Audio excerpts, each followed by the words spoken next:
We'll get there. Welcome back to episode 3. No, welcome to episode 3. Episode 3 hasn't happened yet. Welcome to weaponizing the episode. I don't know what I was about to say. That's cool.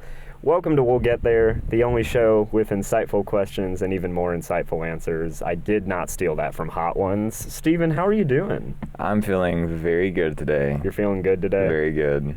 That's good. You're talking very low and sultry. Yeah, I feel quite nonchalant and sultry today. Feeling like a chill guy. Also getting some crazy deja vu. I don't know what it is.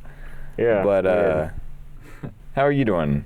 How are you doing, Jackson? I'm doing good. My week's, it's been busy. I overslept today. I missed my first class. Nice. But, that's how it be. Right. I would like to discuss my nightmare/average dream that I had last night. Okay. Because I could never be a criminal. And I realize this because last night I had a dream about stealing $54 million from a mom and pop shop, which begs its own issues. What was the mom and pop shop? I don't remember. It was like, I remember like borderline a library. A mom and pop library. Yeah. Cool. And they had $54 million. I stole it, and I remember in the dream that I was Spider-Man, and that's how I was able to evade the police for so long, but I was so terrified of getting caught, and I felt so bad about it, but I was stuck in a moral quandary because I couldn't return the money because I didn't get in trouble. I woke up in almost a cold sweat. That's cool. There was no monsters chasing me besides, the boys in blue. The demons. Yeah. But I woke up and I was actually like in a cold sweat and like paranoid that the cops were going to get me. And then I realized I in fact did not. Oh, important to this, I spent the $54 million in GTA in Grand Theft Auto so that they couldn't trace the money back to me. Like GTA bucks? Yeah. That's yeah, like so on shark funny. cards from GTA. So that was how I implanted the money. And I remember in the dream not being able to remember how to get the money back out, and so I was really frustrated. Like you couldn't re-exchange the GTA bucks for real money again? Precisely that. That's so funny. Yeah, so waking up in a cold sweat to that made me feel like like I had a uterus, and that was not... Yeah, you definitely would not make a good criminal. It's also upsetting because I slept terribly because of this exchange, so I'm really tired today. Is that where the nonchalantness is coming from? So I'm such a chill guy today. It's funny you said that though. You're like in the chill guy sweater. Like, you look like that photo. I'm a chill guy at heart, man. What can I say? Yeah. Through and through. I don't know. I feel like, I don't know what this says about me, but I feel like I would make a pretty good criminal. Yeah, you would. And I don't know how to feel about that, but I'm going to choose to just take it as a compliment. Well, you're smart. You're cunning. I'm smart. I'm cunning. Quick. Not afraid to lie to the people that I love dearly. Or your best friends. We'll talk about it later. We'll get there. And we're back. And we're back. Peak humor unlocked. There's no substance behind that. It's me doing a bit just for the greater... Yeah. You're a great person. Oh, shucks. Some people would disagree, but that's okay. Like me. How's your week been, man? You had a good week? Yeah, my week's been pretty good. Anka was rough. For those who are unaware, me and Steven are both in the Western Carolina University drumline. Both the drum in line. the drum line. And it's great. We're both... And it was weird because we're both on the drum line together, but somehow he got to do a ton of stuff all day and I didn't. A bit of a misnomer. I didn't do much of anything for most of the day, but you just did less of most of the day. Yeah, I just did less than you. I almost murdered the singer, so that was cool. That was super cool. That was, yeah. I would also... And we won't go too far into it because I know it's a bit of a sore spot, but one of us was bested by a recording booth earlier this week. I don't want to talk about it. I should not, if you need me to input my login information into a computer that is not mine, you should tell me what that login information is. You just got to read the instruction manual. That's... And we're going to move on. We're going to move on to the first question. Steven, I think I've started every time. Why don't you start today? I can do that. So this one's a bit of a hot topic. This was a trend a couple months ago. Okay. And I want to know your intuitive take. Who would win, one gorilla or 100 men in a straight line? 100 men in a straight line. Mm-hmm. Okay, I've got a couple clarifying questions. Is this Revolutionary War style, they're all in a horizontal line facing the gorilla? Or is this like a single file vertical line, like one guy punches the gorilla until he gets the shit beat out of him, and then it's the next guy in line's correct. turn? It's that one? It is that one. Okay. We're not talking revolutionary style. We're talking 8 versus 1, and then we just keep replenishing. The gorilla easily. Really? Because I feel like the only reason humans had a chance in that debate is because of numbers, right? So if we're going at it single file, the gorilla just needs to like punch you once and your ribs are inverted, you know? And so he can just do that 100 times and it's over, you know? Yeah. Okay. I think you're right, because gorillas are gorillas. Yeah. Incredibly strong animals. Yeah. Secondary question. How many men would you have to have in the line at once to then best the gorilla? Because we're still considering that one line goes, and then the next one steps up and starts fighting. So there is strength in that repetition. Just like eventually the gorilla's going to get tired, is what you're saying? But your numbers dwindle quick if you only have 100 men. So if you have teams of 2, you only have 50 lines of defense there. Yeah, interesting. Okay. I definitely like 2 single file lines next to each other is the way to go. So they're taking this guy on in pairs. I don't know. It's also something to consider if this is just a numbers game, you know. We know for a fact that the first 100, 200 guys in line, they're just getting the pulp beat out of them. Right, they're just dying. They're just dying. Maybe we use women and children. Okay. And then we save the fighters for later in the line when the gorilla's exhausted. I mean, and that's actually just stand a chance. You know? Energetically favorable at that point. Yeah. I mean, yeah. That's just conservation of energy. Right. You know? Tertiary question. Let's really at what point in the line would me and you have to be to be successful? We are a pair, obviously. We're the people right in between the women and children and the fighters. Okay. We're the first line of we're beating the shit out of this gorilla because he has killed 1,000 women and children. Yeah. This gorilla has murdered like an entire small village worth of women and children. And then we get up there, we deal the first blow. We're still getting the lights knocked out of us, but we're doing like the first we're doing the prologue of damage. We're knocking the shield off. And then all the real men. Prologue of damage. Then the closeted bikers from the last episode, they are then the next guys. Some hot, strong men coming out. Yeah. At what point in the line would we have to be to win? Like, we hit the last punch, we killed the gorilla. We hit the last blow. How many people are there on Earth? Minus women and children, because they're all dead. 8 billion. So we'd have to be the 4 billionth in line. Okay. For their lines of 2. That's fair odds. Yeah. I like that. This gorilla is really having a run for its money. I like that a lot. What a funny image. This gorilla murders every human being on Earth, and then it's us. It's the 2 of us. Yeah, you might as well just say and we just like everyone's flick dead. it, and it keels over because it's already murdered 4 billion other people. Yeah, its fists are bones now raw. only because it's killing people. A sheer numbers game. And we are us strong, fortuitous men come in and give it a good wallop. One dressed like a chill guy, and one dressed like he's got a book reading on his yacht club to go to. Just a cool youth pastor coming in and we destroy it after. You know, I got told one time that I dress like a youth pastor who's trying to be fashionable, and I didn't know how to take it at the time, but I'm choosing now to take it as a compliment. Right. I found myself either one of 2 modes. One mode being I'm accompanying my children to a water park, or the other mode being I'm about to do like slam poetry. That's literally like my only 2 modes. Yeah. And I'm fine with that, honestly. What you really need to do is start mixing the 2. Like, I'm thinking crew neck sweater with Hawaiian shirt over top. Bro. And then, like, khaki shorts. Well, then I'd be tired all the time from having to fight back all the women that would come after me. That is true. I have to save my energy somehow. It's more of a deterrent than anything. Right. That I just happen to enjoy. Yeah. You know what's messed up about that is that my fashion came purely from irony. And then I was like, you know, I just actually like dressing this way. Because you remember in high school, I was like, I'm going to start. You were the jokester, Like, I'm going to wear Hawaiian shirts because it's kooky and it makes me. I had some dastardly fits in high school. I remember. Oh, it was bad. You were like Your fits in high school were the equivalent. You know how in middle school the trend is that everybody's wearing highlighter neon colors all the time? You were like if that kid never grew out of that phase and then took a trip to Hawaii.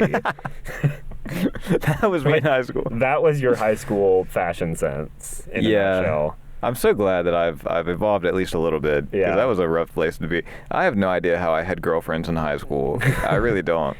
A surprising amount of them, too. Yeah, it was really unfortunate. You really kind of bounce around. It's my dastardly swag. Yeah. Well, bounced around. You said like I was an absolute unit of a man. I had 3. So let's clear that up. Yeah. Yeah, I've evolved to sweaters now. So that's really big for me.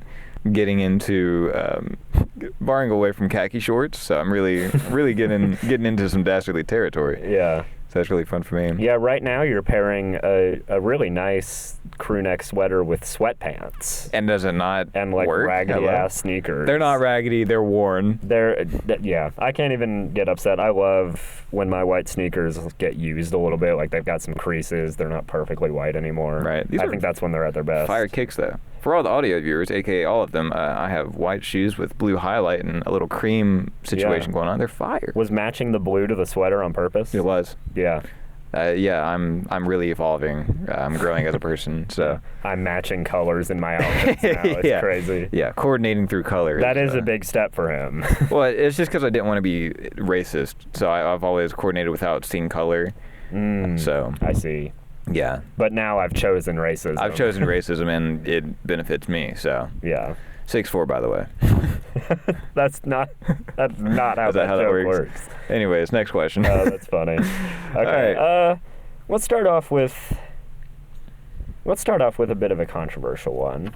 I don't know how this one's gonna go. How many times can you wear jeans before you need to wash them? That is extremely controversial, and my opinion will.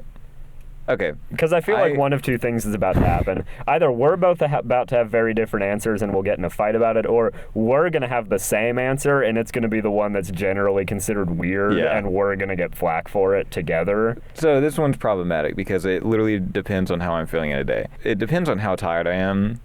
That will determine how many times I wear the jeans. Also, the activities I do in a day. So yeah, if it's cold weather, I can go like 5 days, 5 wears of jeans because you're not sweating unless you're like running in jeans, which if you're doing that, you're a psychopath and you have bigger things to worry about. Exactly. You're not sweating. It's very fashionable, right? Jeans are everywhere. Denim, hello? Hot take. Hot take, jeans are fashionable. So, but if it's summer and if you get caught in the heat, you got swamp ass all the time. Yeah. You got like 2 or 3. Yeah. 2, because I'm an excessive sweater, not the clothes. I do know that about you. I have naturally clammy hands. That's just my default state, and it's very unfortunate, but it's a truth I must live with. Yeah, I get like, for me personally, 1. It's an unfortunate truth. Yeah, for me, I don't sweat that much, so even on hotter summer days, as long as I'm not, like doing physical activity, if I'm just walking around, I can usually get 2 or 3. But I fall into that camp where like jeans and honestly pants in general for the most part, I can usually get a good few wears out of them before they need to get washed. That's real. I feel like like if I'm wearing sweats, that term is less. But why? Because sweats make me hotter usually, and I also feel like they absorb. I see. So you're material just a big more. Sweaty boy. I'm a big sweaty boy. Yeah. And if I wear like khaki pants, they don't really absorb much. So I'm chilling. I'll just wear them for a month and it's fine. Yeah, and I also the other part with that too is you remember this about me. I used to be clinically insane during my earlier years in high school. I had 2 identical pairs of jeans. Oh my God. Exactly the same pair. I forgot about that. And I had 5 shirts. And every week, I would wear one of the pairs of jeans, and I would cycle through the 5 shirts. I had my Monday shirt, my Tuesday shirt, my Friday shirt. Yeah. And then the next week, I would wear the other identical pair of jeans and cycle through the 5 shirts again. And that was just on rotation. And that was my fit. Yeah. That's a lot grosser. But now that I own multiple pairs of pants and I don't wear the same pair every day, you can usually get a lot more mileage out of a single pair before they need to get washed. Because that's another point to bring up, too, is does it matter if it's consecutive or not? Like, do you think you can get more uses out of it if it's spread out as opposed to being back-to-back? No. Because at that point, you're just like, hey, bacteria, here's a home. Move in. It's airing out, though, is it not? Well, I mean, airing it out doesn't, I mean, I guess to an extent it allows bacterial growth, but just the presence of, there's going to be moisture in the air, and that's the biggest factor opposed to the temperature. Your sweaty ass is a great breeding ground for any sort of bacteria. You're going to get like E. coli breeding from the chasm of your chasm. Somehow got gonorrhea on your butt. I don't even know. We agreed not to talk about that. Yeah. Sorry. It's okay. It was on the top of mind because you had just gotten done telling me about your diagnosis. Yeah. I'm sorry. Right. Yeah. Cut that out. Cut that out. Cut that out. Yeah, so essentially just never wash your jeans and they'll eventually become so stiff that you can use them for structural support more than anything. Yeah, it's like a mannequin, but you took the mannequin part out and they just stay upright. Yeah, I'll have one mannequin hold the akin. I don't know. I think if they're not like actively damp and they don't smell, you're bowling. I think they're fine. Yeah, just give her the good smell test and then just put your nose right up in that crotch and it will smell bad. But how bad? They never ask, how are the jeans? They just ask how bad do they smell. They never ask how are the jeans. They just ask how much smegma rubbed off on you. Oh, God, that's terrible. Oh, God. All right. Well, moving on from jeans, I like that one, though. That was fun. Yeah. So I find this very interesting because I genuinely don't know what my answer would be because there's so many. Okay. But these are my favorite when we don't know our answer when we ask them. What figure in history would you want to have dinner with? Have dinner with? Yeah. You can't say Hitler. My fucked up brain really truly thought you were going to say what historical figure would you want to have sex with? Yeah. Let me delete one real quick. So I feel a little silly now. Yeah. Have dinner with. I mean, you can morph it to whatever question you would like if that's your priority. I mean that's my move is to start with dinner, so we'll see where the night takes us. Yeah, dinner can lead to whatever you want. So anyways, Osama bin Laden. Okay. Final answer. Is that still the sex answer? Yes. Okay, sweet. You don't think that sand dungeon he was in would be freaky? Almost exclusively, yeah. Freaky in a like proto BDSM manner. Yeah. Which I personally am not cool with. Oh, you will be. Okay. Yeah, I'm sure if you met Osama bin Laden, your perspective would change a bit. Yeah. So no, serious answers. Give me a fake answer then, if that's you're rolling. Yeah. I don't know. That's really tough because there's, there's basically two ways you can approach it. You can either approach it from I just think this person would be a cool hang, versus I think this person has a lot of knowledge to give, you know, or like they have a really unique perspective. Give one of each then, because I think I also am like torn between that. Yeah. I think in terms of just like a really cool hang, I feel like if I wanted a really cool hang, I would want like a normal person. I wouldn't necessarily want a historical figure in the like famous sense, you know? Some random Japanese samurai from the 1600s, you know? Yeah. Like not a super big name one, just like this guy gets it, you know? Yeah. He's just around. He's just chilling. He'll be a good conversation to have. Very honorable. You know? But he knows how to eat, so I can vibe with that. Yeah, he can teach me how to use chopsticks. Which is impossible and a lost art. Well, that's what I know. I know how to use chopsticks, but I hate eating rice with them. Like I just feel like I can never. I'm a shoveler. Like I want to shovel the food into my mouth. I just don't understand why the Japanese can't just use forks and spoons like the rest of us. It's basically like 3 little chopsticks on the end of a stick. Why can't they just use it? It's a small bowl, if anything. That's a good answer, though. I like that. Yeah. What's your wisdom answer? If it was like a wisdom answer, this is gonna make me sound like a huge, like performative douche. Martin Luther King Jr. Dude, 6'4", by the way. 6'4", by the way. Explain, but like, that's a good answer. You can't tell me that wouldn't be an awesome person. Like, just the perspective and the nuance that he would have to talk about, you know? Your crippling racism would dissipate almost instantaneously. I know. And that's really what I need. I could cure myself of my racism, finally. It'd be awesome. Oh, man. I like that. That's good. Yeah. I can cure myself of my racism, finally, because nothing else can do that. Nothing else is going to do it. The Dr. MLK would have to. I think for the hangout answer, I don't know, because any important person, the reason they're famous is because they were not chill. So, right. I don't know. It is hard to find a famous person I'll give my wisdom answer first because I think maybe not out of wisdom, but just out of curiosity, I would say. Right. Because I don't know if they would offer much wisdom, but that's kind of the two sides of the same coin. Yeah. Just so I have an answer for wisdom and I have an answer for curiosity. That'll be my two. Okay. Curiosity, Judas Iscariot.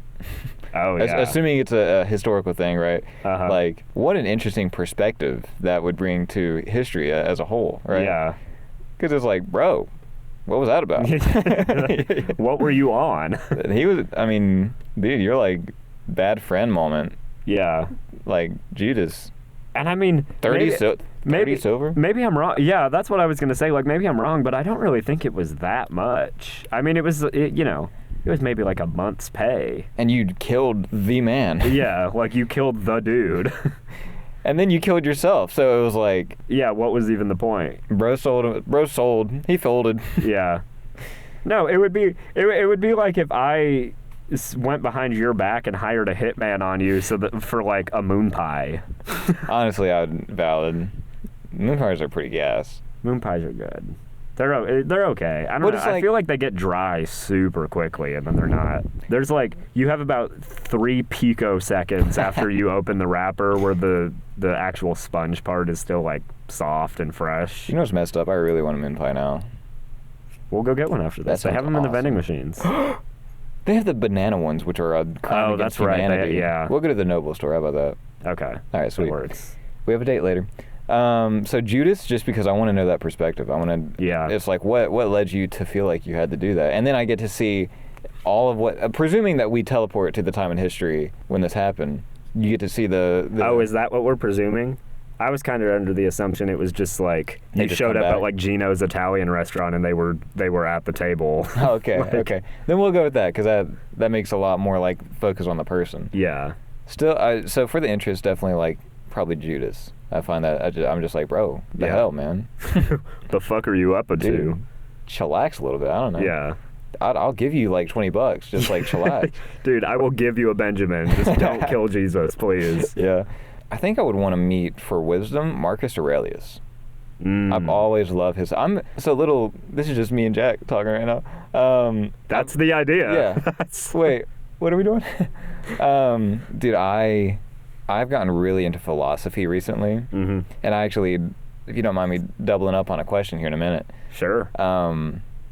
So I'm getting very into philosophy. Pause. We'll come back to it. Okay. Okay. So what's your wisdom? My answer is Marcus Aurelius because he was one of the most like philosophical emperors of Rome. Extremely successful. He formed a piece of tranquility or a time of peace and tranquility during a very explosive time in Roman history. Mm-hmm. Dude, like level 100 boss of a human. So it definitely Marcus Aurelius. Yeah. This one I think is more personal curiosity, I guess, necessarily than wisdom exactly. That's fine. But I would really love to have a conversation with Antonio Carlos Jobim, who is like the creator of bossa nova as a genre. That's sick. You know? And the reason I say that is because, and I learned this recently, but like a lot of Portuguese music from that era, and especially a lot of bossa nova, it is like political revolt. Because Brazil had a lot of, like civil unrest going on at the time, and the government was doing a lot of censorship, and so people were hiding, like they were protesting in code in the music that they were writing. Dude, that's sick. And so not only is he just like the inventor of a genre, pretty much, but also getting to talk about that kind of stuff would be super fascinating. I really like the image of it being at a restaurant though, because now I'm imagining like Judas Iscariot sitting. He's in like Giovanni's back at town. Giovanni Crazy Pool. Yeah. He's at Casa Mexico. Yeah, literally. He's at Casa Mexico and he's like, dude, the salsa here is banging. That's a really good bit idea. Historical figures just like, dude, their salsa is unparalleled. Also, I'd killed Jesus. Also, why are your jeans so stiff? Dude, you smell terrible. Anyways, you have silver or no? That's such a good bit. I like that. That's really funny. So let me double up on a question real quick. Well, What? No, I'm just imagining now. Judas is at this dinner date thinking that he's getting paid to sacrifice Jesus, and you thought it was a date, and you realize that halfway through. He's like, so do you have the silver? And you're like, what? I mean, I got a crown. I mean, I'm happy to pay for, for dinner. He's like, what? He sold Jesus to have to get silver, and he actually got a date with me. That's really funny. You're not what you said on your page. Like, I thought you'd be taller. And Fuck, that's hilarious. You end it with him. Yeah. You're like, I don't know if we click. Yeah. You just, like, I don't know. You just seem untrustworthy. I don't know what it is. And he's like, but it's my silver. Yeah. That's awesome. Okay, follow-up question. Yeah, double up. What is your favorite philosophy? So, hey, what the fuck does that mean? That is not a grammatically correct sentence. Well, like, what is your favorite sect of philosophy to go down? And I can give you a second to think on it. Yeah. Because recently I've gotten super into philosophy, and it's entered a lot of realms of my life. It's very fascinating. One of my most fascinating sects of thinking. So I've always loved the tenets of like Stoicism, which is, kind of just taking the tenets of life, taking the crap of life, and essentially just being like, it's gonna happen, and I'm gonna keep going, and I'm just gonna not let life affect me, but let myself push through even the toughest of life. Very applicable to life, so that's good. That also, Marcus Aurelius was a big factor of Stoicism. He was a big contributor. Mm-hmm. Recently, and I'm curious to know what you think about this, because it's a very cool way of thinking about things. I was listening to a philosopher, his name escapes me now, but the name in the video, the one you sent me. Which one? The three, like, philosopher and... Yeah, well, which one?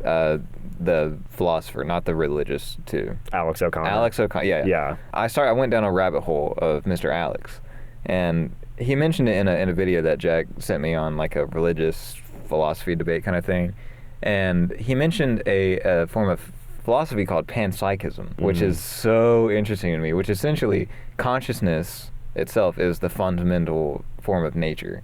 So everything is made of consciousness, just like organisms can harness consciousness, essentially. Mm-hmm. And I find that so cool. Because it's like your brain is just a tool for harnessing consciousness, and also a limiter of consciousness. Yeah. In that, if you expand your mind through psychedelics and get, like, blasted off your ass, your mind expands quite literally. Mm-hmm. I find that awesome. And what's really interesting about that is it does it by using less of your mind. Yes. Yeah. Because that was the video you're referencing. One of the things they talked about when they had people take psychedelic drugs, and they were having these ego deaths, and they were having these crazy hallucinations. Their brain activity actually went down. Yeah. Which is like... And that's like so fascinating. Because it's almost like... It almost implies that that's actually our like natural perception of the world, Using less of the physicality. Yeah.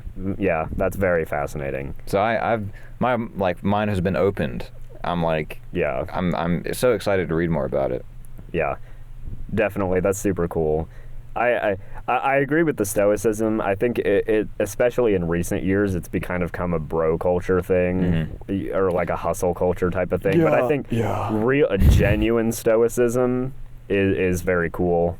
Is a really great way to... You're not supposed to do ice bath. That's crazy. Ice bath. Maybe an ice bath will... Oh my God. An ice bath. An ice bath will cure my autism. Andrew Tate gets on a podcast. Dude, one ice bath, autism is gone. It's gone.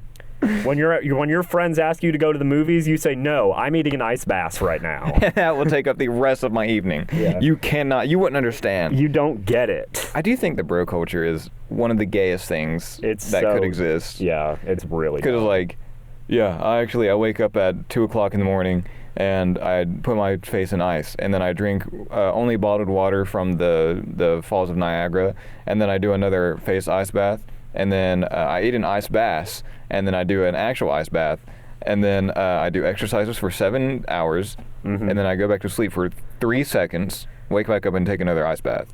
Anyways. And that puts me at about 26 hours. So I don't actually follow the same calendar that everybody else does. I work in 26-hour days. I haven't slept in 3 weeks. Yeah. I love it so much. Because it's just like, bro, what are you doing? And then the morning routine videos where it's like they had to get out of bed to set up their tripod so they could get back into bed and film themselves getting out of bed. It's like, bro, what are you doing? Like, why? It's my favorite because it makes me feel good about how little I'm doing. Yeah. Which I do a lot, but like comparatively, I'm not getting up doing a face bath. Like, I'm okay. I'll survive. It'll be all right. I'll just get up and like sob about how I have to get up and then get up and then I'm fine. Yeah.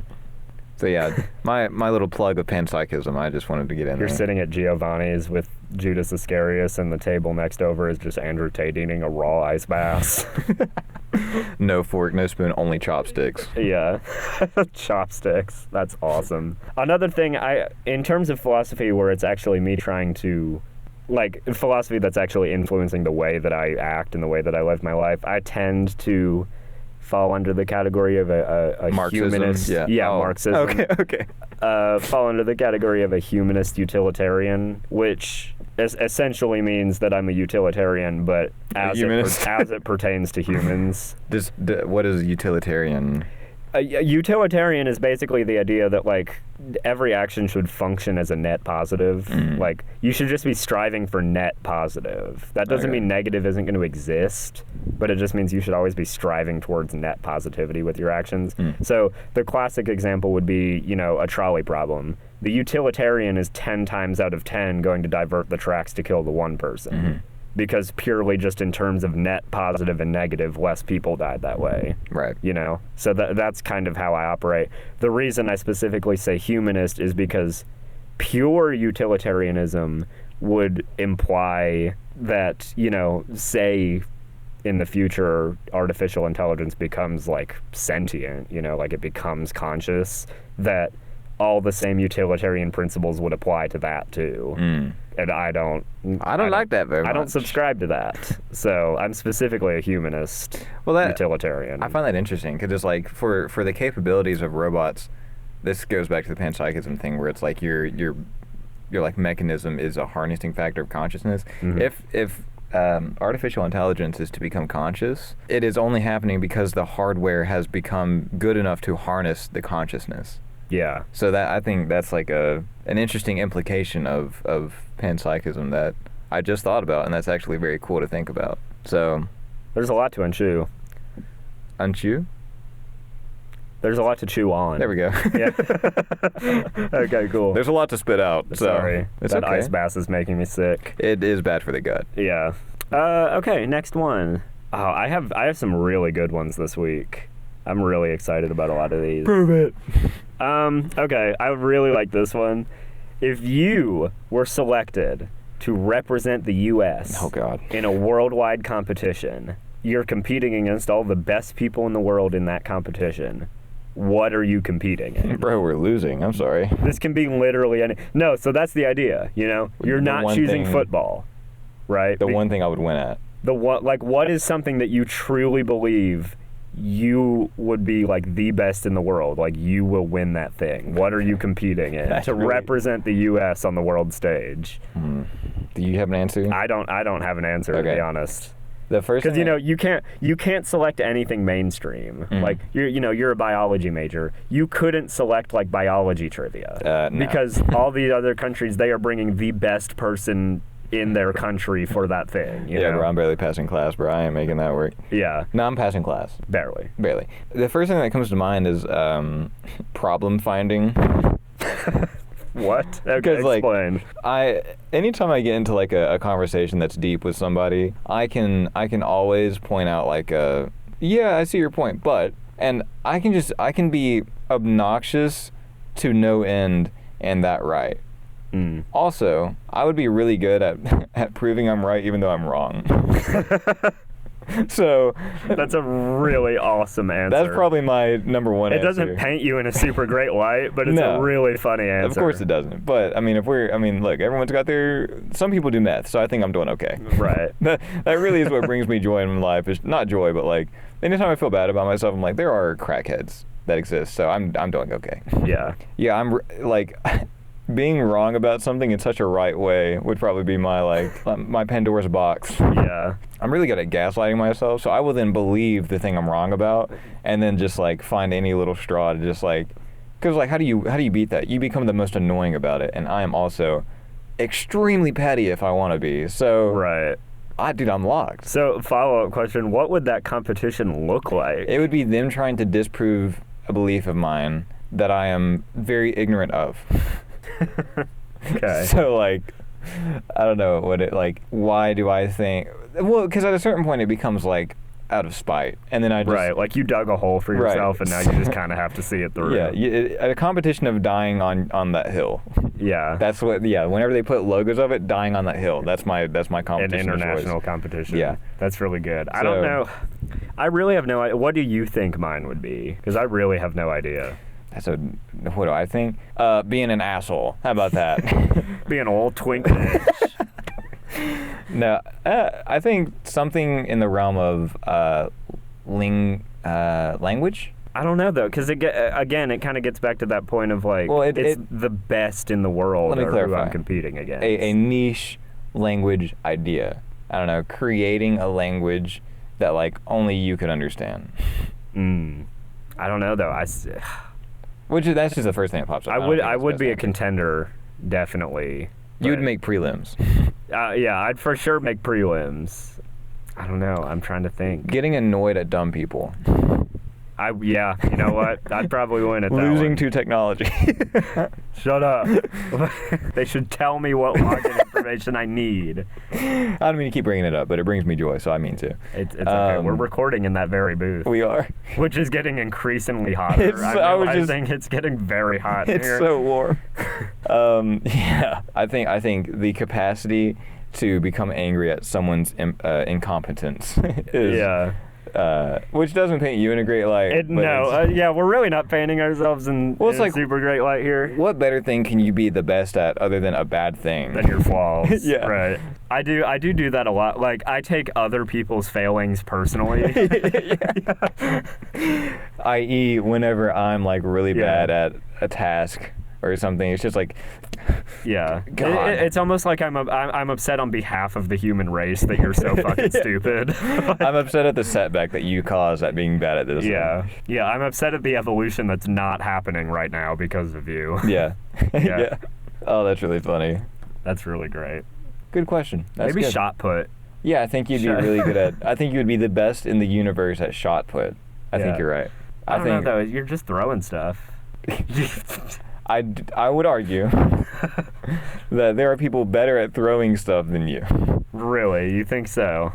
I think it wouldn't be a stretch to say we could walk out of this door and find somebody. I don't know. I've got pretty long arms. Okay. I'm like a simian. I could... And I've got a large heart. That doesn't make me good at loving. The crazy example. You're a lot like a Build-A-Bear. Explain, please. For my sake. I imagine your heart... Like, you know how when you go to Build-A-Bear, they give you the little heart that you put inside of the bear, and that's like what makes it special, loving to you. Right. You strike me as that. I don't know. Okay, I'm more confused by your explanation. Okay, what would my quote be? What would each of our quotes be if we were Build-A-Bears? Oh, like what if we had the hearts that made the like sound? You press it and it's like, damn it! Like, what would mine and yours be? I know what mine would be. Hell yeah! It would either be that or it would be hang 10 and bum out. Yep. It would be one of those two for sure. Or I reckon that's a rod. It would not be. I cannot get away with that one. Cannot get away with that one. You could try. What would mine be? I don't know. Do I have any like catchphrases? It's weird that I haven't really, most people here at college probably wouldn't know about them, but I do. Like, I have a lot of like vocal tics. I have a lot of, I guess, catchphrases. I feel like I don't know if you have that many. Right, because I'm a free thinker and I have free will, and I don't really need vocal stems or whatever. So I don't know. I feel like mine's very like it changes. I would have an omni-changing one that's it either flips between like a meme that I heard that I'm just like regurgitating. It'd probably be like, yeah, no, I understand. Or like, no, that's totally understandable. Or, yeah, fair enough. Fair enough. I get that, but here's why you're wrong. Yeah. That'd be a contender. Define that. Yeah, actually, that would That's be probably it. That would be it. Jack, can you explain that, please? Or, I don't understand. Yeah. What does that mean? Yeah, that's fine. That would definitely be yours. And you know what? I'm happy with that because I'm always learning. Yeah. I'm a smart guy, but my IQ drops anytime I'm around another human. It's really unfortunate. I don't even think it's that your IQ drops. I think it's just that your intelligence comes from how easily you learn. But you just haven't learned a lot up to this You point. mean that? Okay, eat my ass. I don't know. That's what I've been using a lot recently is eat my ass. I don't know. Yeah. I like that one a lot. That one's good. Anytime anyone says anything like negative, it's just like, okay. Yeah. I know a lot, so let's just explode. I'm just joshing. I'm just goofing. Who is Josh? And why is he goof? Who's Josh and why he goof? Who's joshing? What? Fuck. Yeah, Okay. you got it. All right. Next question. Next question. I don't even remember who. I think I asked that one. Okay, my turn. If you had to lose a sense, one of the 5 famous senses, Oh, fuck you. that's not a sense, what would you want to lose? No, see, I was telling you, fuck you, because I was mad at you for asking the question. 'Cause Right. It's a difficult question. Right, okay. I knew that. That wasn't in question. Here's the real question. If you had to lose a sense, what would it be? And why wouldn't you want to lose the other ones? Let's go through the ones that can't lose. I'm not losing sight, because, like, You want to see me... humans are sight-based animals, Right. and I feel incredibly bad for blind people, and I would not want to deal with that. That terrifies me. Like, one day to, like, become blind. Yeah. Dude.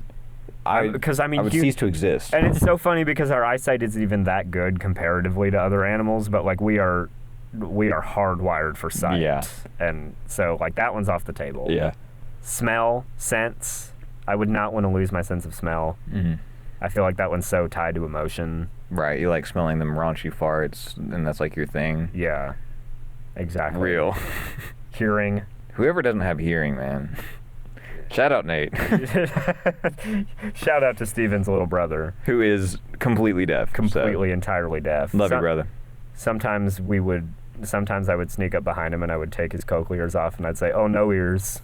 And he wouldn't hear me because I took his cochlears off. That is a true statement. And then he would take them off whenever I was saying something, and then I would want to murder a disabled person. So that is a true story of my life, and I will cochlears, never... I will say that about deaf people is cochlears have to be borderline a superpower. Dude. Because he could connect his phone to his cochlear. What? Yeah. He could just he could stream music directly into his brain and nobody would know. That is the coolest technology that, has... Bro, I wouldn't... He can Bluetooth to his brain. He has that's subwoofers insane. all the time. Yeah. And you can change the settings in it. You can change the pitch. You can change the bass. Yeah. Bro can just be bumping, and we're like, "What's up?" And he's just like, "Bro, I'm listening to some crazy Skrillex right now." Yeah. And it's just you would not know.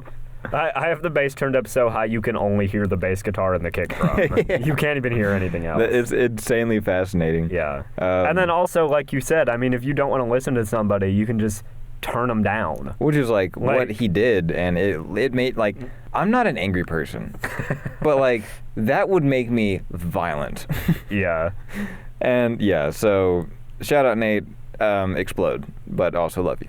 Love you, Nate. Love you, Nate. You don't talk to me anymore. Or me. You got So what's up with that? You're living on your own, man. You got to text me. But you know what's crazy is you get super hearing. Yeah. He would be able to he'd be like, "I hear a mouse," and I'm like, "What?" 3 days later, there'd be a mouse in the trap, and I'm like, "Are you God?" Cochlears are honestly kind of a superpower. But also, I'm very sorry that you have that. But also, I don't want to be disabled, so. Real. Next sense. Anyway, what I was originally getting to, hearing is off the table for me because music is kind of my whole shtick. So that one would be a little silly of me to ditch. Mm-hmm. So those are the 3 that definitely I'm not losing. So you have sight, smell, and hearing are staying for sure. Taste and touch. Taste and touch, and then also vestibular sense. That one would be a real pain in the ass to not have. But hey Jackson, technically, define that. Okay, so when you certified define that moment. When you were define that. When we get merch, that'll be one of the T-shirts we have. Is just define that. Certified define that. Yeah. Okay, so you know how in elementary school you were taught that you have 5 senses? Mm-hmm. That's not technically true. You actually have 7. You have your vestibular sense, and you have your kinesthetic, I think, kinesthetic sense. Your virgin sense and your kinetic sense, whatever. Yeah. So vestibular sense is in your eardrums. And that's balance, right? That's balance. I did know that. Yes.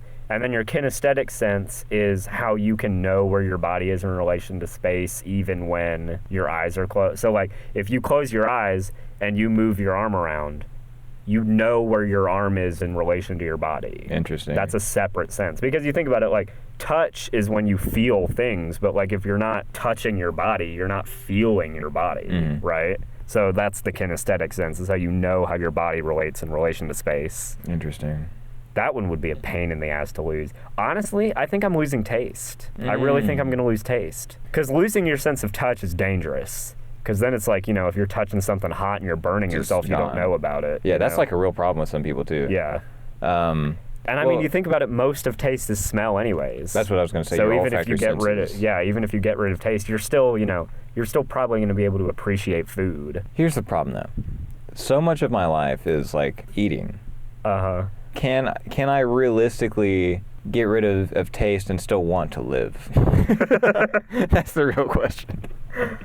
Because it won't matter, because You think of it this way, if you got rid of taste, it would have made Dylan's hamburgers a lot easier to bear on your soul. We can't say that on air.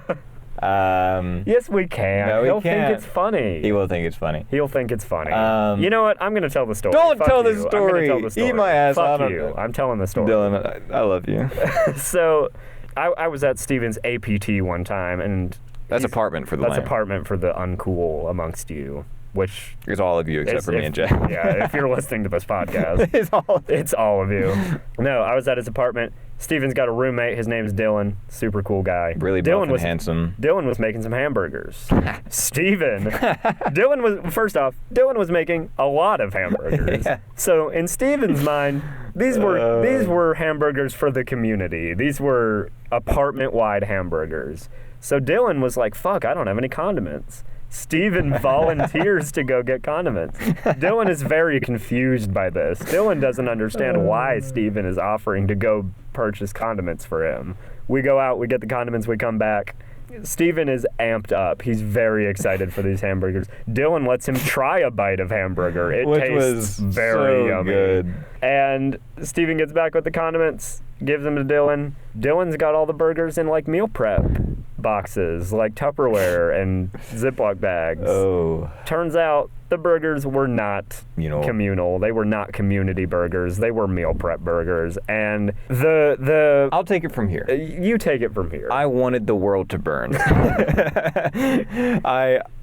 I've discovered recently that my emotions are very closely tied to food. And I only experience the most extreme emotions whenever there is an expectation of food and it is not met. So that day, I realized that it was actually just for him, which is great, and that's fine. I'm glad he's meal prepping, and he's very healthy, and I'm sure he enjoyed it. I wanted to murder families on the way to the cafeteria. You wanted to be Anakin Skywalker. I wanted a generation to burn. Yeah. Not angry at Dylan, angry at my expectation of how good an entirety of a burger would be. And then realizing that I assumed very wrongly. Yeah. I don't know if I've ever truly been that suppressingly angry at something so trivial. There was a visceral anger that like washed over, like a calm anger, you know? It was a stoic anger. It was a stoic, visceral anger that washed over your face that was bigger than myself. It was so funny to watch because I sort of saw it coming, you know? Like the second we walked in and I saw the Tupperware, I knew what was going to happen. I was hopeful. And just watching that transformation was so funny. And then we get to the school cafeteria, and the food was terrible. It wasn't great. I had a crash out that I can only explain as soul crushing. It was a crash out where you weren't visibly upset. Or, well, I mean, you were. It was a crash out where you weren't, like, big and outraged. It was just, you know, like the world came down beside you and took a knee. It was the kind of anger that was like a loss of hope. Yeah. It was like, maybe my family is okay after a natural disaster, and then them already having tombstones for them. Like, that's what it felt like. Yeah. Yeah. Wasn't the cafeteria food so bad that we then went to Zaxby's? That is because we were just exactly what happened. Yeah. I'm like, good times. I feel it. Yeah. It's residual. I feel it. Yeah, that was such a big moment for him that this happened a while ago, but it was such a big moment for him that it's still a running in-joke with us just because of how it's a sore spot. Silly it was. And if Dylan listens to this, which what will happen is someone will listen to it and then tell Dylan about it. Yeah. Almost undoubtedly, Aaron Telemantis will shout out Aaron. Text. And he's going to listen to this because he was asking me yesterday. He's like, yo, so you uploading tomorrow? And I'm like... I saw him at Blue Ridge Burger, actually. That's where he works. Yeah.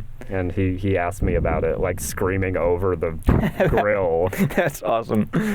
Our biggest fan, arguably. Honestly. Love you, Aaron. So yeah, Dylan, love you. Aaron, love you. All the homies. Let's just love our homies. Let's normalize telling our homies we love them. Let's normalize homie love. Let's normalize homo. Not to be confused with homo love. Yeah, which is not love. Normalized and should be eradicated. Hot take. Hot take incoming. This is satire. This is not expressly Jack and Steven. This is just Jack. This isn't Jack either. He's just making a goof. Lies. He's now lying. Hey, Steven. Yeah. We started a new segment last episode. Yes, we did. And I really liked it. And I think it's time for it again. Can you remind me what it was? Oh, what was it? It was super quick tier listing or something. Oh, yeah. Some would call it rapid fire ratings. Rapid fire ratings. All right. I've got 10 big questions for you. Okay. All you have to do is rate them from 1 to 10 and we'll go back. Now, let me ask. Yep. Is this super quick off the cuff or do I have to really sit and think about them? Off the cuff, you can change your answers if we get back to it. But I want to compare your off the instinct to. You did not pick up what I was putting. I was trying to bait you into saying, yeah, it's called rapid fire rating. It is called rapid fire ratings. Why would you say that? Is what I meant to say. There we go. Okay. Yeah. All right. Hit me with it. 10 things. Number 1, P. Diddy. Just the music. Just the music? Yeah. I'm going to be such a twat here, non-applicable. I don't think I've ever heard his music before. Okay. P. Diddy, the diddling. 9. We'll get the explanation on that. Chicken wings. I'm gonna get flack. I'm gonna get more flack for this one than the P. Diddy one. Especially from me. 3. We'll come back to that. I don't want to do the podcast. No, just that feeling when your foot falls asleep and it starts to wake up and then you get them pins and needles. 5. You're fucking crazy. The name Bethany. 7. So you realize that this scale, 1 is bad and 10 is good, yeah? Okay. I am aware. All right, 7. Dinosaurs as a whole, this answer will determine our friendship. Dinosaurs as a... Yeah, 8. 8.5. Good on you. We figured out the scale. We'll Get There by Jack and Steven. 1. 1. Valid. You know what? 2. 2. Oh, look at us moving up. Star Wars The Phantom Menace. Henry's gonna hate me. 6. Sorry, Henry. Naming all the homies today. Yeah. The number 100. The number 100? Like just the number? Just the number. 10. Divisible. Exactly. There we go. That was the reasoning. Booyah. 100 children with knives. Who would win, you or the kids? That is not a 1 out of 10 Would ranking. you rate it, please? Am I ranking the question? Rank what I said. 100 children with knives. Who would win, you or the kids? 4. Okay. 4. I thought that 4 out of 10. I thought that would get a goof. All right, that was our rapid fire ratings. And now for my favorite part, let's find out why. Let's go back. Yeah. So P. Diddy, the music is a 0 because not applicable. Yeah. Valid. So I mean, maybe I have heard it and I just don't know. Like if somebody played his famous song of his for me, I would know. But so let's rate a song that mentions Diddy, Party in the USA. That song mentions P. Diddy? Waking up like P. Diddy. Yeah. Oh, I guess I don't know the lyrics that well. If it's that song, 9. It's a banger. Bar. P. Diddy, the diddling. What did I rank? You ranked a 9. I put a 9. Shit. Yeah. That's why I was like, 1 is bad, right? Yeah, I just thought it was right. I don't know. the diddling itself isn't good, but all of the memes. Okay. You know what? That's valid. That's that utilitarian mind. Make everything for good. If a few kiddos have to get diddled for the internet to have some good jokes. Oh, man. Have you heard the Meek Mill's audio? No. Oh. I think I want to keep it that way. You that do. does not sound it's good. Horrid. It's just it's two black men, one of them being Meek Mills and one of them being P. Diddy, and they're just going at it. That's super cool. I have a story later that I can't tell on air. That's going to be great. Awesome. Chicken wings, you rated 3. Why are you wrong? I don't like bone-in wings that much. It's too much work. Like, it's too much effort for not enough reward, you know? Because you think about, like, let's take boneless wings for an example. They're more or less the same size. You don't have to go through all the work to eat them. And all the part that is bone in the bone-in wing is more chicken. So you're doing less work and getting more chicken in the same amount of space. That is true, but you don't I'm of the opinion that the actual meat tastes better when it's on the bone, and the coating on the outside tastes better when it's on the bone. I think that's a placebo. Wow. Why are we talking about placentas? This is disgusting. So you rated that feeling when your foot falls asleep and it starts to wake up and you get them pins and needles as a 5. Why are you psychotic? It reminds me I'm alive. That's very utilitarian of you. Yeah. It reminds me that I'm a human, I'm I'm alive, and I You're came a from real a boy. lineage, Yeah. My ancestors and ancestor before me also sat on the toilet and their legs fell asleep because you were watching too many TikToks. How long are you spending on the toilet that your legs are falling asleep? So you said the name Bethany. We're going to scoot past that. You rated the name Bethany as a 7. It's a nice name. Okay.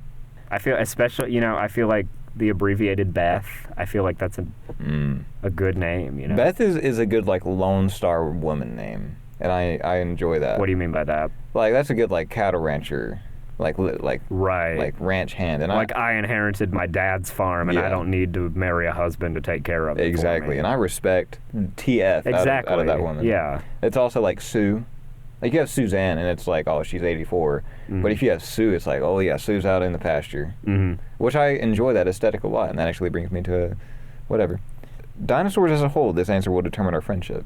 I respect the 8.5. Why is it not a 10? I don't know.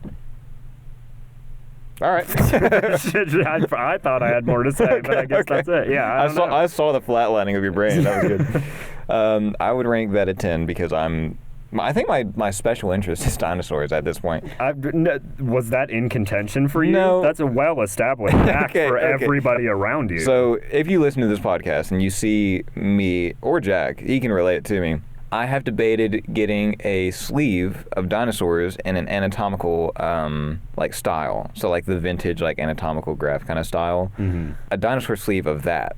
So if you think that's a good idea, and if you have any ideas, tell me and Jack about it, and Jack will tell me. Incredibly funny. Go to our YouTube channel, go to this episode 3 of Jack and Steven, and comment what you think his first dinosaur on his sleeve should be. Oh, yeah. And you can pick from the Dynamits we've done so far, or the one we do today, which is going to be super cool.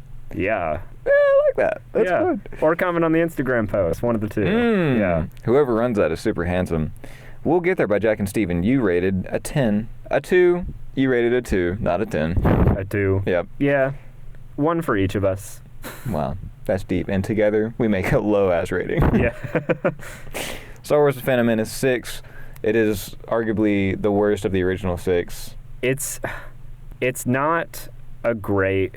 Here's always the way I've described Star Wars, right? The original trilogy, the 4, 5, and 6, right?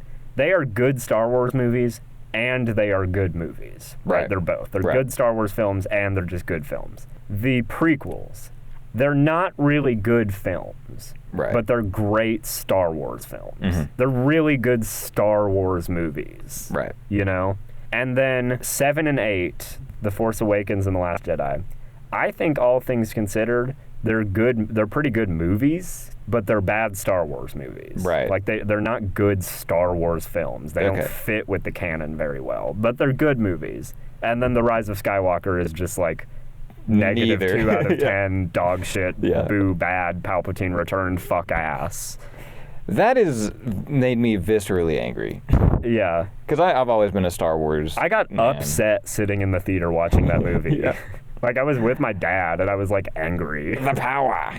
But I couldn't show it, because, you know, like, that's a big bonding thing for us, so I didn't want to, like, ruin the mood. Right. He's like, are you not having fun? No, I am. Yeah. Yeah. Well, it's just like, yeah, he's back, but he's also now, like, wheelchair bound, but, like, President Evil wheelchair. But he's going to steal Ray's estrogen or whatever and become, like, super powerful Right. again. Right. Yeah.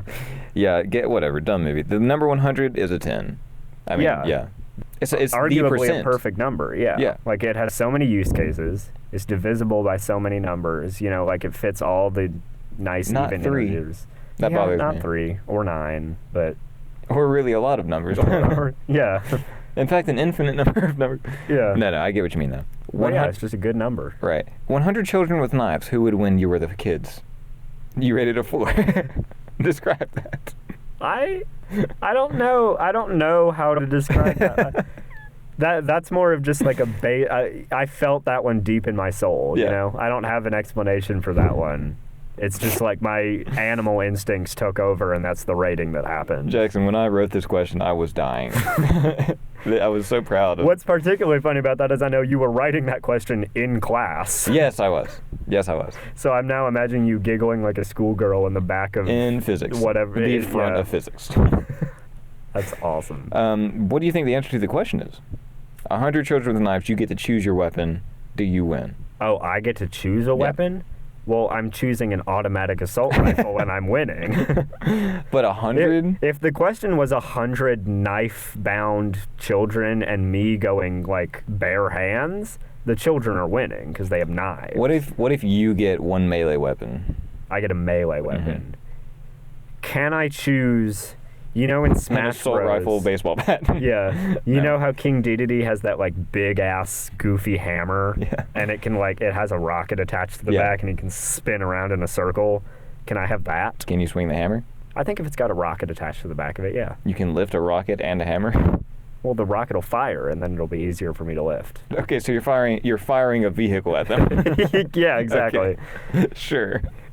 For my melee weapon, I choose a space shuttle. Essentially. Yeah. I think if I had like a pole arm, you know, like it's like a long. Like, I think you're staff. underestimating how much they could overwhelm you. They're coming at you from 360 degrees of direction. Let's define children. I'm talking 4-year-olds, like 5-year-olds. That's barely able to walk. Anywhere in the like 5 to 8 range. Okay. Is like when you ask like 100 children, that's Right. the typical.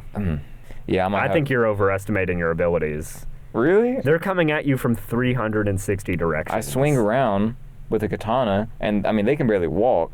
Yeah, but there's too many of them. I guess if it They was could, like you'll hit the first like 10, and then your pole will snag on a particularly fat one, and the second that happens, it's over. Yeah, I guess you're right. All right, you're Like right. the second you stop swinging, What if they have blunt objects? I still think they're knocking you out. What if they Kids have, are vicious. What dude. if they have like little slugger like plastic baseball bats, and there's 100 of them though, and they're like 8-year-olds? They're taking you out. What, really? They're taking you out, if man. you have a machete. There's 100. Do you know what 100 people look? Have you seen 100 people sitting in a room? Yeah, it's a lot. That's a lot of people. You're not winning. Yeah, all right. I forfeit. The kids win. Just take me. Yeah, Oh man. Well, that's really good. I think it's time for our next. Let's ask one. Yeah, I think we got time for one more. We'll do one more, and then what everyone really comes to see. Yeah. Okay. Here's a simple one. Here's a really simple one. We do a lot of geography questions here. Okay. And this one kind of fits back into that. Which ocean is the coolest? Ocean, do seas count? Or can it be any body of water? I think it has to be seas count. Things that are called seas but aren't don't. Okay, that's a really good question then. So like the Dead Sea does not count. That's Right. just a big ass lake. Right. But like the Adriatic Sea, that could count if you thought that was the coolest. Right. Or like the Indian Ocean, even though it's kind of just part of the Pacific. Native American Ocean. Wow, that's so wrong. That was wildly incorrect. How about you, Okay. For the viewers at home, I just spread my legs and scratch my balls. Direct, like perpendicular to my line of sight. Yeah. I'm gonna have to say the Arctic Ocean. Explain. I think that is a very cool aesthetic. I think there is so much that. Well, first off, let's just like lost. Okay, one, you have the animals. Animals are extremely adapted to those environments that are there, and also there's a lot of. Now that I'm thinking about it, I disagree. I don't think it's the Arctic Ocean. I lied. Really? I think just spit in the ice bass's face. Why don't you? Well, they do that anyways, trying to wake up every day. Yeah. So I think I'm trying to think of where the benthic geothermal zones are. I can't remember what ocean that is. I think it's the Pacific. Well, I mean, it's in all of them. Right, That's but I'm just saying how like the most notorious one. One of the biggest ones is in the Pacific Ocean off the west coast of South America. That's also that has a lot of upwelling. Mariana Trench is also Pacific Ocean, yeah. Is it? I think so. I think I thought the Marianas Trench was Atlantic. Google. Hit a quick goog, bro. Hit it. Let me give it a goog. Mariano. The Mario Trench. Oh, it is in the Pacific. Pacific is hands down the coolest. That's what I was gonna say. Like, as basic it is like the Pacific Ocean is so cool. First off, from space, if you go to where the center of the Pacific Ocean is in space, you can't see land. Yeah. Crazy. Like, it's huge.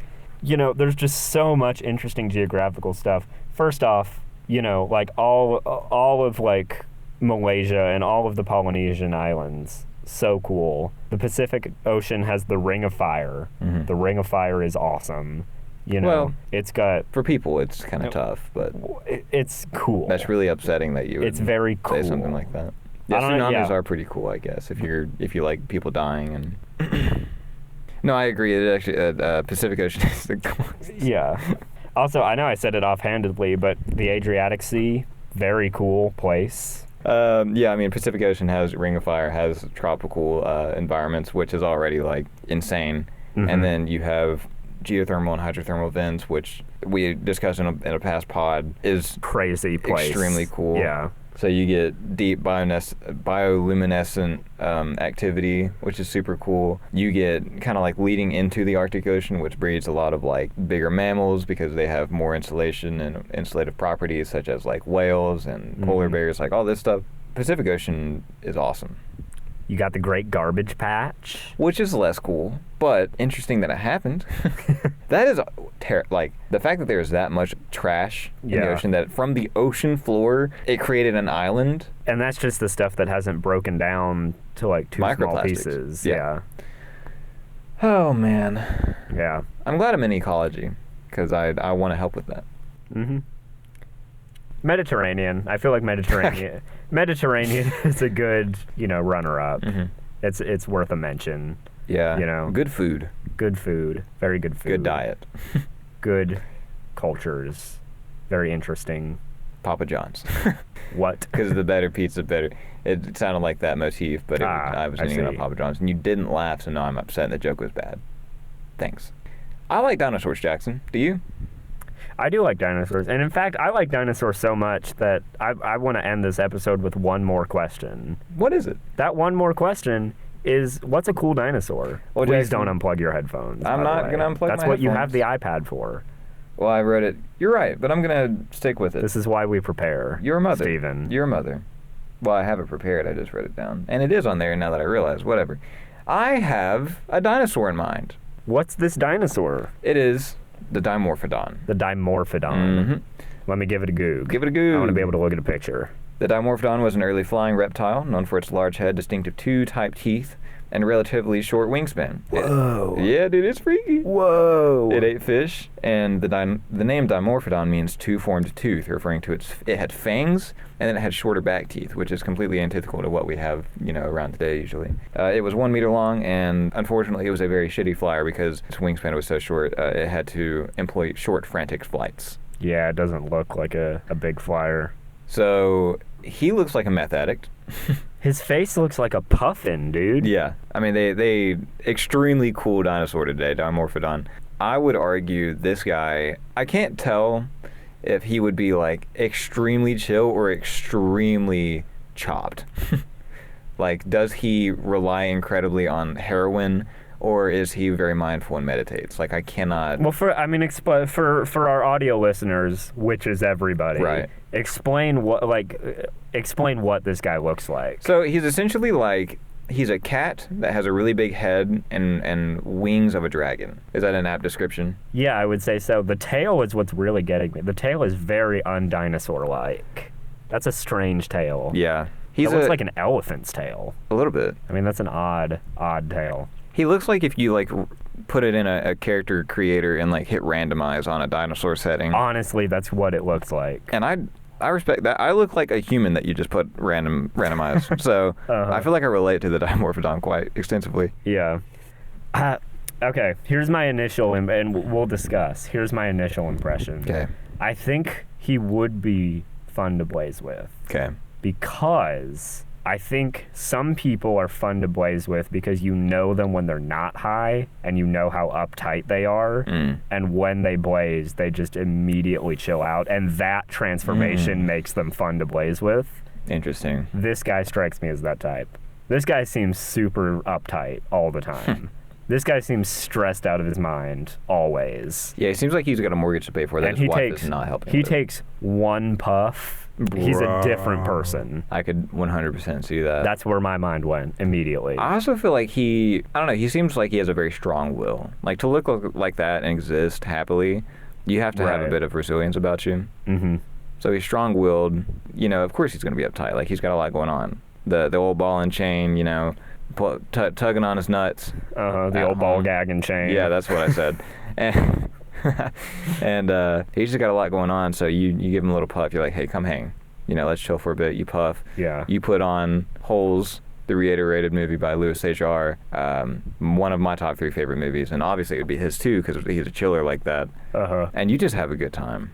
And then he goes off, he starts working again, and you don't really have to talk to him because he's not fun to be around whenever he's not high. Right. And for that reason, the baggage is off of you completely. So my BBE score is a 9. A 9? A 9. That's pretty strong. I don't know about a 9. I say 9 because it's like, he's not going to stay the night. He's not going to crash on your couch. And he's not getting high enough that he can't drive himself home. Right. And he's reliable outside of being high. Like, you ask him to do something, he'll be stressed out about it, he'll tweak a little bit, but he'll get the job done. Right. That's a good friend. And he's cool to puff with. Like, that's a the 9. Dimorphodon would be a good friend. And you could chill and puff and watch. You could watch Sharknado, and that would be an experience. And he would be like, dude. My people. Yeah. Dude, this is prehistoric AF. I relate. Yeah. 9 for me, sure. Hands down. I'm even more committed. You know what? Yeah, I agree with that. I'm also going to say 9. Because you know what? What? If there's one thing we know about getting high, it's that you like some munchies. And this guy could fuck up an ice bass. Dude. Hell yeah. This guy could fuck up an ice bass. Hell yeah. Hell yeah. Oh. Hell yeah. All right. Well, I think that did it. Jackson, really good episode. Yeah, I had a great time with you today, brother. Yeah. That episode was great. So, the Dimorphodon final BBE rating of 9. That's really good. Thanks for all the support. Thank everybody for listening. We have a super good time recording this. Yeah. I've gotten a couple people who say, you know, I like it because it really is just you guys hanging out and talking. And that's exactly the vibe we're going for. So I'm super happy that that's mission accomplished. That's the impression. So thank everybody for listening. We'll see you later. Yeah, we'll see you later. Stay getting there. Stay getting there.